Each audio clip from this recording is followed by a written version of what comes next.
예, 안녕하세요. 반갑습니다. 황금 세상에 오신 것을 환영합니다. 오늘은 2022년 12월 19일 월요일입니다.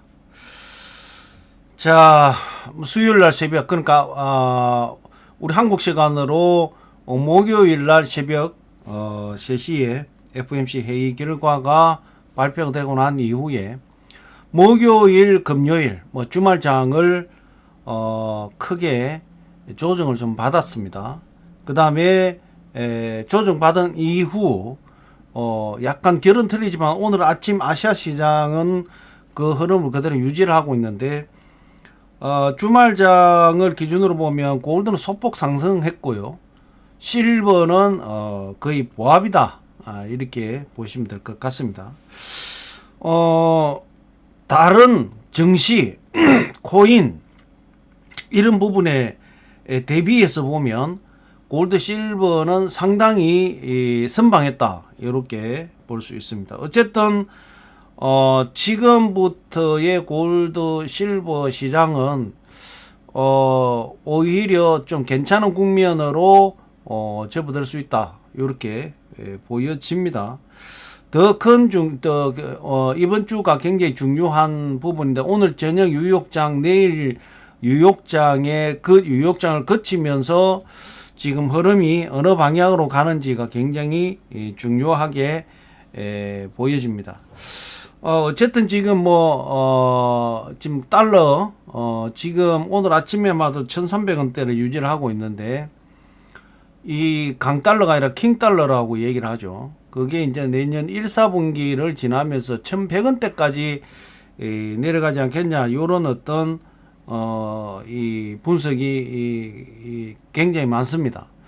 그렇게 된다면 골드 실버는 상당히 한번 치고 올라갈 가능성이 많다.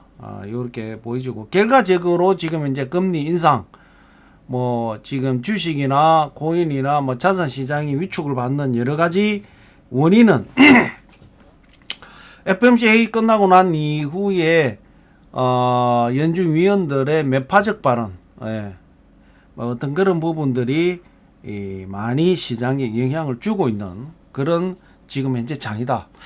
그래서 이번 주를 지나면서 조정이 이루어지면서 뭔가 방향타를 결정하지 않겠느냐 이렇게 보고 일단 어쨌든 FOMC 회의가 없기 때문에 2, 3월 달에 이제 금리 인상에 포커스가 맞춰지겠죠.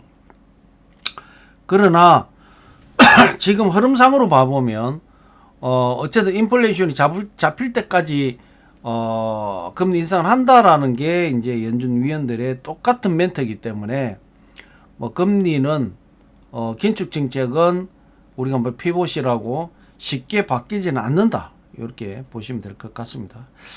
자, 국제 시세, 국내 시세 한번 점검하고 시황 전체적으로 체크를 해보겠습니다. 자, 골드 국제 시세입니다. 지금 1트로이 온스당 1793불 27센트, 1g당 57불 65센트, 1kg당 57,654불 93센트가 지금 현재 골드 국제 시세가 형성이 되어 있고, 국내 시세는 돈으로 살 때가 32만 4천원, 팔 때가 28만 7천원의 거래 기준가가 형성이 되어 있고, 1kg 골드 바 소비자 가격은 8,590만 5천원, 8,590만 5천원의 소비자 가격이 형성이 되어 있습니다. 자, 실버 보겠습니다. 실버. 지금 현재 1트로이 온스당 23불 30센트가 지금 현재 실버 국제 시세가 형성이 되어 있고, 실버 국내 시세는 돈으로 살 때가 4,270원, 팔 때가 3,260원의 거래 기준가가 형성이 되어 있고, 1kg 실버 바 소비자 가격은 117만 6천원, 117만 6천원의 1kg 실버 바 소비자 가격이 형성이 되어 있습니다. 죄송합니다. 자, 3일장 기준으로 봐보시면 골드는 오히려 조정하고 소폭 상승을 했고, 실버는 거의 보합입니다.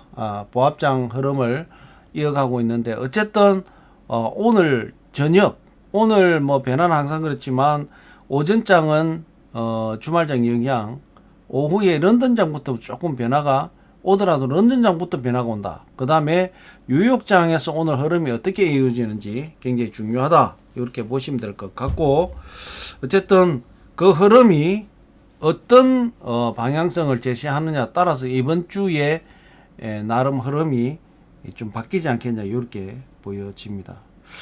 자, 미 증시는 하락을 했습니다. 미 증시는 하락을 했고, 지금 달러가 지금 103포인트까지 떨어졌다가 지금 104.235 오늘 아침에 104.235로 다시 또 반등해가 올라왔습니다. 어쨌든 1100원대 정도 가려고 하면 이게 100포인트 밑으로 내려가겠죠. 그럼 얼마 정도 지금 이제 하락이 가야 되는지가 이제 어느 정도 예상이 될 거라고 봅니다. 미 국제 수익률은 오늘 아침에 3.50이 소폭 올랐습니다. 3.459 있습니다. 주말에 3.502는 최근 들어 다시 달러도 상승했고, 그 다음에 미 국채도 상승을 했기 때문에 골드 실버는 뭐 조정을 받을 수밖에 없다. 이렇게 보시면 될 것 같고, 오늘 아침 원 환율이 1303원, 어제가 1311이었죠. 주말에 소폭 내렸습니다. 자, 비트코인이 오늘 아침에 16,783불, 전체적인 상황에서 봐보면 뭐 거의 보합입니다. 17,000불대 주말에 무너지고 난 이후에 거의 16,700, 800, 뭐 17,000불대를 회복을 못하고 있습니다. 이 흐름이 좀 갈 것 같다 이렇게 보여지고, 오늘 아침에 이더리움도 역시 1200불대가 무너져서 1188불, 주말에 비하면 거의 100불 정도가 하락을 했다 이렇게 보시면 될 것 같습니다. 자, 어쨌든 뭐 코인과 주식은 하락을 했는데 골드 실버는 뭐 큰 흐름상에 봐보면 하락은 아니었다, 보합이었다. 주말에 이렇게 무너졌죠. 뭐 정시도 그랬고, 이제 주말을 지나면서 지금 바닥을 다지고 흐르는 그런 흐름이 보여지고요.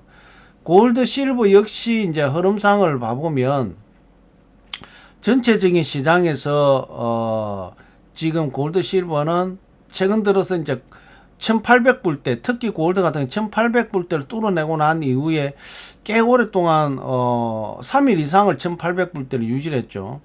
그리고 주말에 한번 하락을 했다가 지금 1800불대를 뚫으려고 하고 있는데, 어쨌든 보합장이 흘러가고 있다 이렇게 보시면 될 것 같고요. 실버 역시도 이제 23불 초반대까지 떨어졌다가 지금 현재 오늘은 조금 소폭 상승하는 그런 그림이 보여진다.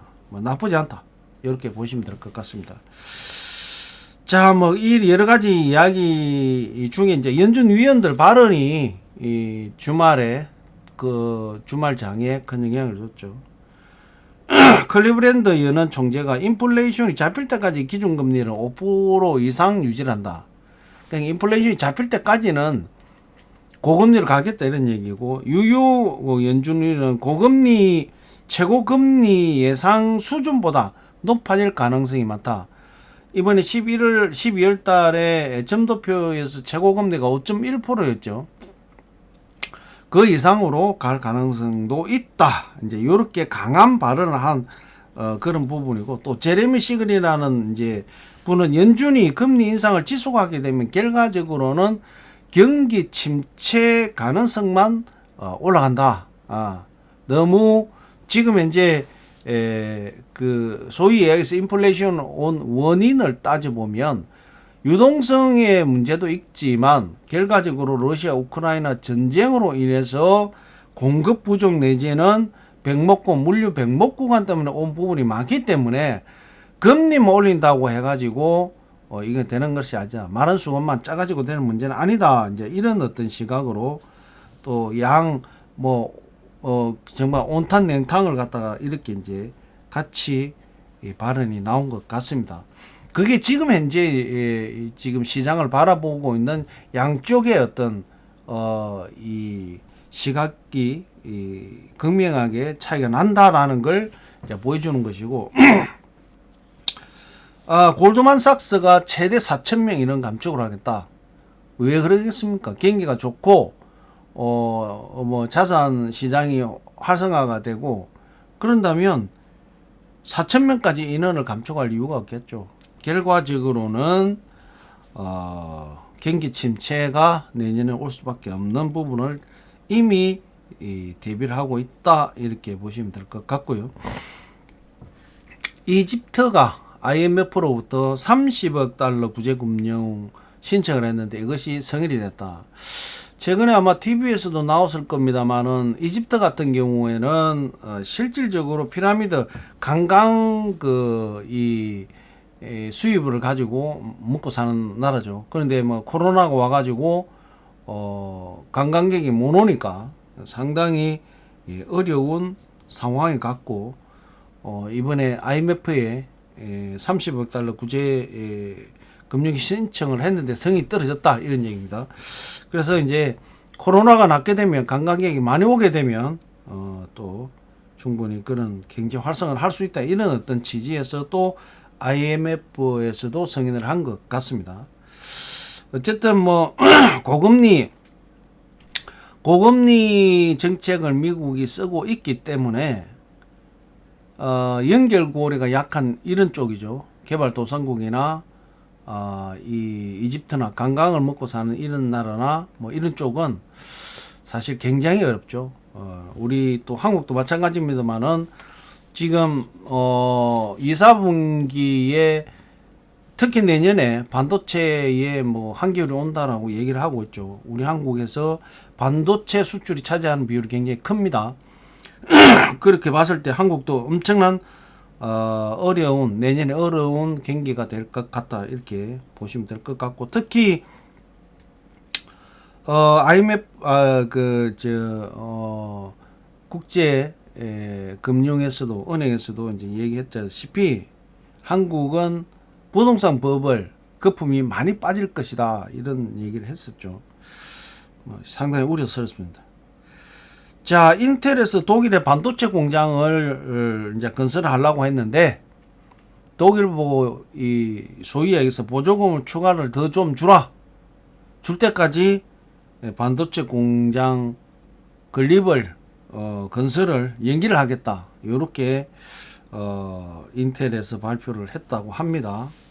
결과적으로는 미국은 미국대로 자기의 어떤 공장을 미국으로 유치를 하기 위해서 정부 보조금을 주면서 하는데, 독일에도 역시 산업이 발전된 곳이기 때문에 반도체가 없으면 안 되죠. 요즘 뭐 어떠한 기종은 다 반도체가 들어갑니다. 그래서 인텔에서 독일의 반도체 공장 건설하는데 독일 정부에서 더 지원해달라, 이런 이제 요구를 한 것 같습니다. 지원될 때까지는 공장 건설을 연기하겠다. 요렇고, 또 우리 한국도 지금 미국에서 인플레이션법 때문에 현대자동차가 혜택을 못 받죠. 그래서 현대자동차에서 우리는 멕시코로 떠나겠다, 이런 강한 이제 제스처를 취했죠. 지금 어떻게 될지 한번 봐야 될 것 같습니다. 자, 러시아 우크라이나 전쟁은 뭐 동부 남부에서 격렬한 전투가 벌어지고 있고, 일부 지역에서는 러시아군이 완전히 포위가 돼서 전멸을 당할 수 있는 그런 부분까지도 있다, 이렇게 보여지고, 우리 나라 같은 경우에는 합참의장 뭐 우리 그 장관 밑에 바로 통수권자죠. 전체 통제를 하는 최고사령관인데 현지를 방문했다. 전쟁 현지를 방문했는데 우크라이나에서 그 정보를 듣고 그걸 포기를 해가지고 병사가 엄청나게 많이 사망하고 파편상을 입었다, 이런 얘기가 뉴스가 나왔습니다. 미국에서는 이제 그 정보를 알고도 정보를 안 줬는데 다른 루트를 통해서 그 정보를 받아가지고 공격을 해서, 또 미국은 그 최고 군 최고위를 공격하는 걸 반대를 했는데 우크라이나가 감행을 했나 봅니다. 그래서 상당히 좀 시끄러워지고 있다, 이런 얘기가 지금 흘러나오고 있습니다. 뭐 지금 이제 그 푸틴이 뭐 망명을 한다 뭐 이런 얘기까지 상당히 어수선한 어떤 내용입니다. 뭐 뉴스에서는 전반적인 뭐 전쟁 흐름을 체크하는 그런 뉴스도 나왔지만 하여튼 러시아에 여러 가지 이제 변화가 좀 오고 있는 것 같다 이런 느낌이 좀 듭니다.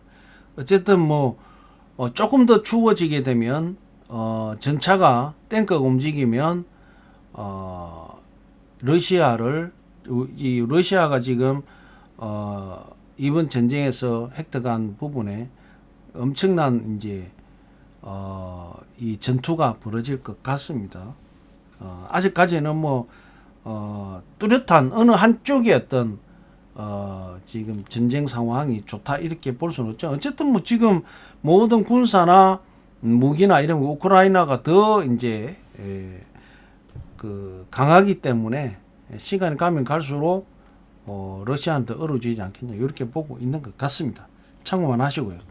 자, 오늘 뭐 주말장에서 조정을 좀 받았지만 오늘 오전에는 어쨌든 주말장 영향을 받을 겁니다. 오후 런던장부터 조금 변화가 올 거라고 보이지는데 오늘 저녁 내일 저녁에 뉴욕장이 굉장히 중요합니다.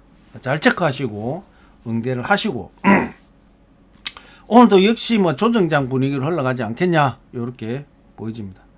자, 2022년 12월 19일 월요일 아침입니다. 이제 올해도 딱 2주 남았습니다. 2주가 남았는데 올 한 해 마무리 잘 하시면은 그런 이제 시간 가지시고 또 날씨가 굉장히 춥습니다. 내일 정도 풀린다 그러죠. 그래서 모두 건강 유의하시고 신나게 힘차게 출발하는 월요일 되시기 바라겠습니다. 2022년 12월 19일 골드 실버 시황 분석은 여기서 마무리하겠습니다.